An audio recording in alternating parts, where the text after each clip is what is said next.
Énormément de montages sont ruinés à cause d'un détail aussi petit que ça. Et ça, c'est une grande erreur que les monteurs vidéo ils font en général. Mais après ça, on verra encore 3 grandes erreurs que les monteurs en général ils font. Commençons avec la première, qui est tout est trop brut. Parce que la majorité des monteurs, ce qu'ils font, c'est que quand ils font un montage, leur montage il est beaucoup trop brut. La meilleure manière de t'apprendre quelque chose, c'est que si je te montre. Donc, on va prendre une illustration extrêmement simple pour que tu comprennes le sujet. Donc, je vais te raconter une histoire que je vais monter de 2 manières différentes. Il y aura une manière où est-ce que je vais monter ça d'une manière brute, et le deuxième exemple sera d'une manière non brute. Voici l'exemple numéro 1. Sébastien monte en haut d'une montagne, et là, il rencontre Po, qui va prendre des techniques de kung-fu suprême. Et là, un ennemi débarque. 3 petits points. Tu ne découvriras pas la suite de l'histoire. Désolé. Maintenant, on va reprendre cette scène. Donc, t'as vu, j'ai monté ça d'une manière, comme à peu près la majorité des youtubeurs qui font. Et là, maintenant, j'ai monté ça d'une autre manière. Sébastien monte en haut d'une montagne. Et là, il rencontre Po, qui va prendre des techniques de kung-fu suprême. Et là, un ennemi débarque. 3 petits points. Et comme tu as vu, il y a une énorme différence entre les deux. Comment que ça se fait? Parce qu'en fait, j'ai rajouté un petit peu de la vie. Et surtout, maintenant, c'est beaucoup moins brut. Alors, on va commencer par l'apparition. Parce qu'en fait, l'énorme erreur que les monteurs qui font, c'est qu'ils pensent pas à faire des transitions d'entrée. En général, les monteurs, ce qu'ils vont penser à faire, c'est faire soit mettre un fondu, soit mettre une espèce de transition qui rezoom ou je sais pas trop quoi, bref. Ou voir aussi carrément rien du tout. Moi, ce que je faisais à l'époque, c'est que je faisais apparaître soit du texte comme ça, sans aucune transition, et c'était pareil aussi avec les images. Donc, faut bien prêter attention à ce détail. Faut bien mettre des animations de partout. Et disons, quand tu souhaites faire apparaître quelque chose à l'écran, la meilleure manière de rendre ça propre, c'est de rajouter une animation, ou soit une transition. Et alors, du moins, ça dépend du contexte. Aussi encore une fois, mais disons que là je suis tout le temps en train de parler à la caméra, ou que je suis en train de faire des switches entre un plan de première, là c'est un contexte. Mais que si là maintenant je change de contexte et que je passe sur une illustration, là il faut absolument qu'il y ait une transition, sinon ça fait moche, ça fait cheap, ça fait dégueulasse, ça fait... C'est pas la meilleure des manières de monter. Et là maintenant je vais te montrer un exemple de comment faire. Maintenant il y a un fond qui apparaît, on se glisse un duo. Maintenant ce fond il va repartir grâce à un chien qui prend le plan et qui se casse avec. Tu vois, il y a différentes manières de faire ça. Mais il faut que ce soit le plus fluide que possible. Mais en même temps, faut pas trop en abuser. Parce que la clé dans un montage qui est propre, c'est que ce soit fluide. Aussi autre chose. Comme par exemple, quand on reprend la bande animée, quand moi je suis en train de parler à Po, le truc qui se passe, c'est qu'il y a 2 manières de faire ça. Soit tu gardes ton image de manière stable, soit ce que tu peux faire, tu fais une animation, une mini-animation, soit de zoom, soit de déplacement, soit une connerie comme ça.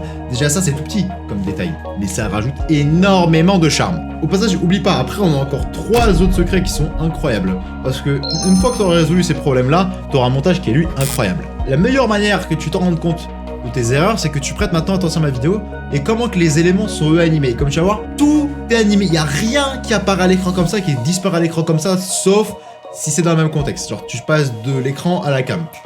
Ok?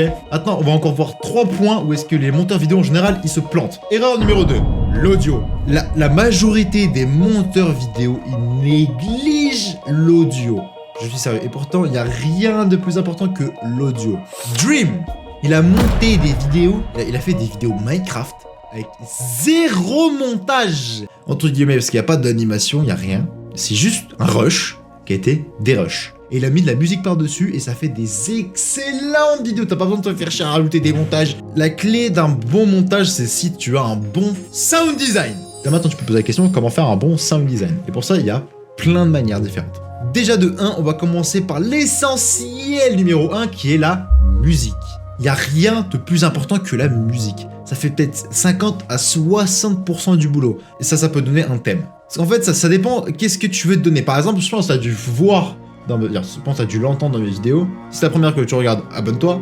Du coup, comme tu as dû entendre dans mes vidéos, j'utilise soit du sci-fi, soit de la musique classique. Alors, pourquoi ça? Parce qu'en fait, ça reste dans le même thème de l'élégant et du classe. Et non, je donne des informations, je raconte une histoire. Ça, c'est ça, c'est les musiques que j'utilise. Et là, maintenant, disons par exemple que je passe sur une musique un peu plus classique.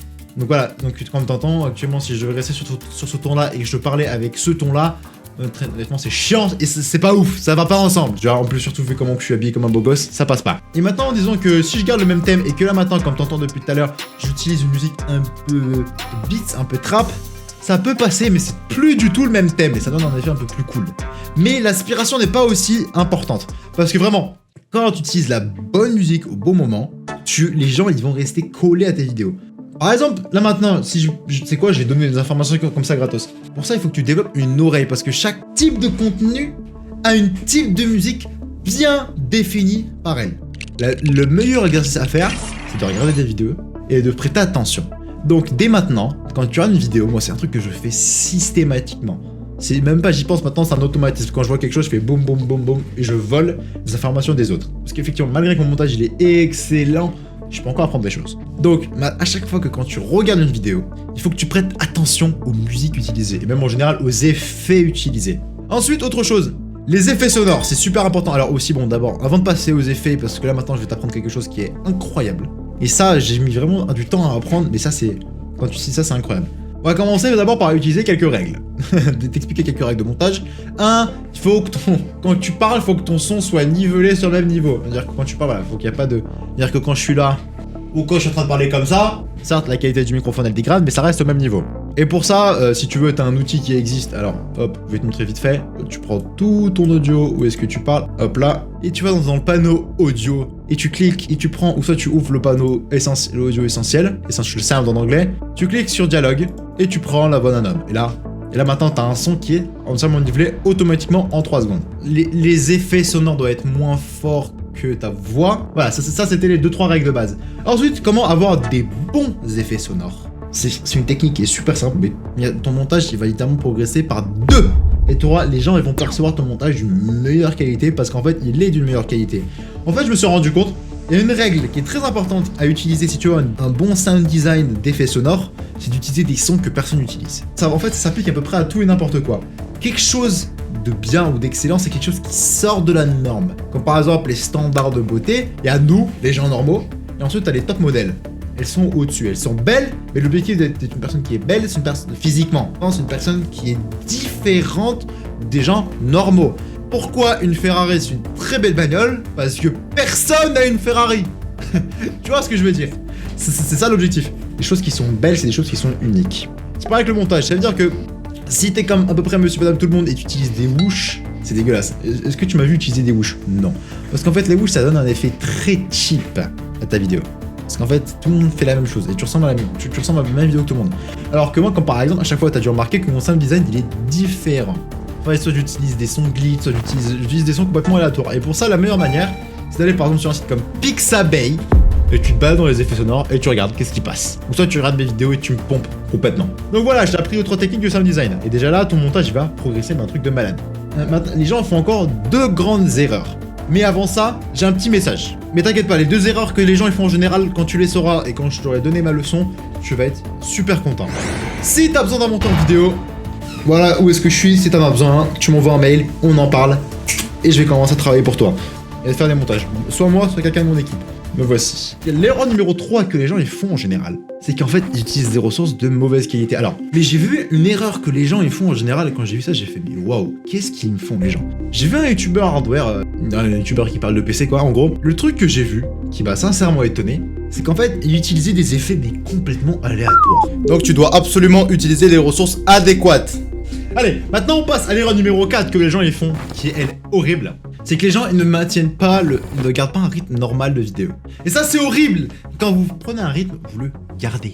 Donc on va commencer par expliquer c'est quoi le rythme de la vidéo. En gros c'est tous les combien de temps ton plan il change. Comme là par exemple, moi dans mes vidéos, comme ça tu vois, si je vois, alors j'ai toujours pas fait le montage de la vidéo parce que je suis en train de l'enregistrer.